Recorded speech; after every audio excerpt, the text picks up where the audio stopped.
is the new Crocker property. The trail has been extended. Just downriver from us is a big, big tree. So we have some big trees, some little trees here. We're going to go to a place where they're pretty much all small trees. I did mention that sometimes they go in and bulldoze all of them. Have you all seen what they did to the property near Kmart in Winchester? Anybody seen this? Yeah.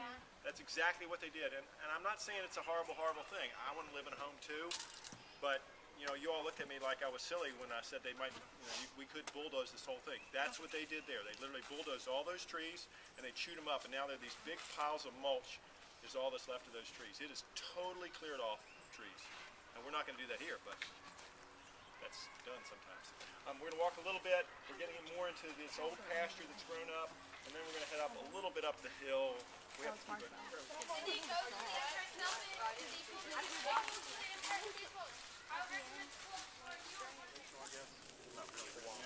Close to Rachel. Anybody else? The rest of them are almost all Osage orange or monkey brains, which is frankly not a real helpful tree. It's weedy. It doesn't provide much for wildlife. I would think 80 or 90% of the trees on this new patch of land are Osage orange, the monkey brain thing. And so some of those I think frankly could go, and we could put some other trees. Now there are some nice trees. This tree right here I'm pointing to, that's a walnut. Obviously provides walnuts, strangely enough, and a lot of squirrels and deer, even humans like that. So that's a tree we probably want to encourage. The Osage orange we probably want to discourage. You can see some other things. This is kind of cool. This is an old fence line. The wire is rotted away or rusted away here. If we work our way far enough up, you'll be able to see some of the leftover fence. You can see these trees were protected because they were forming the barrier between two fields. Everything else was fairly small. 20, 30 years ago when I was a kid, let's say I graduated from Palatine in 1975, this was open. A couple of trees around, fence line here, but this was pasture. Nothing like it is today. And we call this succession. You may have heard that term, moving from one type of habitat to another. And we know this occurs. We sometimes change it, of course. We can cut our grass and keep our open spaces. But if you let it go, this is what you get. It's not a terrible thing, but it does limit us. For example, you're going to get scratched up if you spend much time out here. You're going to have different kinds of wildlife that you might or might not like with this kind of habitat. So we're hoping to create some other open spots, encourage some other types of wildlife. The lay of the land is pretty much hill, going up, up, up. We're not going to make it to the tip top, and then our property pretty much ends. And so if you ever come out here and get a little turned around, I would just head downhill, and you'll eventually hit the stream, hopefully end up close to the nature trail.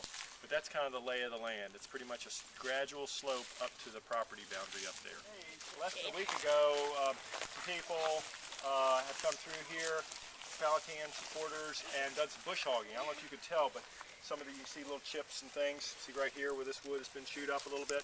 So it is a little more open than it was even quite recently. We're hoping to create more open spots. We think we'll get some different wildlife that way.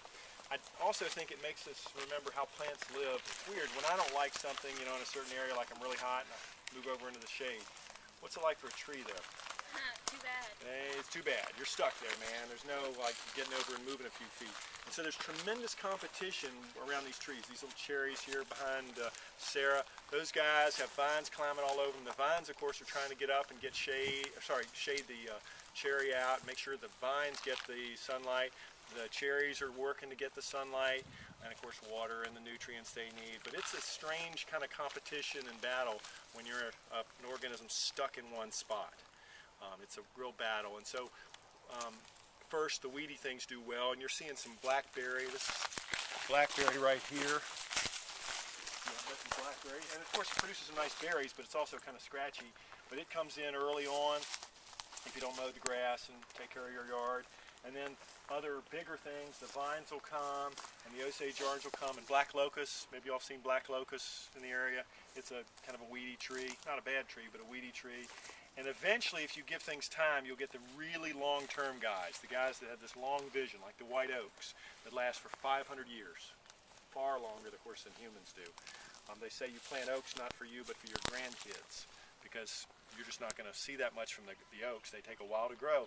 Once they get going, they're going to last hundreds of years, but they're kind of a different view. So there's this competition and this kind of change from the weedy things that show up right away to the long-term guys like the oaks and the hickories and things that last much longer.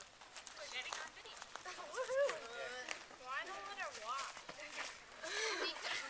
Because it's a vowel. Why It's does it not a deserve to vowel. be in the alphabet? Because it's a stupid No, vowel. do you not understand my It's a protest? sometimes vowel. More of what it used to be like. That last stop where you had to walk through a bunch of blackberries, rose bushes, a lot of things trying to scratch you. Yeah. You see a lot of thorny stuff here. You see some evergreens. These are cedars, if you care. They're called cedars. They're usually junipers, really, but Christmas tree looking things.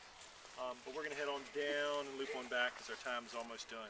But I hope it gives you a rough idea of the land, what kind of plants and organisms we have here. A lot of deer tracks. I don't know if there's any right here, but we've walked over a lot of deer tracks. Heavy in the deer department. Someone didn't like my protest. Why out of the alphabet? That thing just came out of the general action.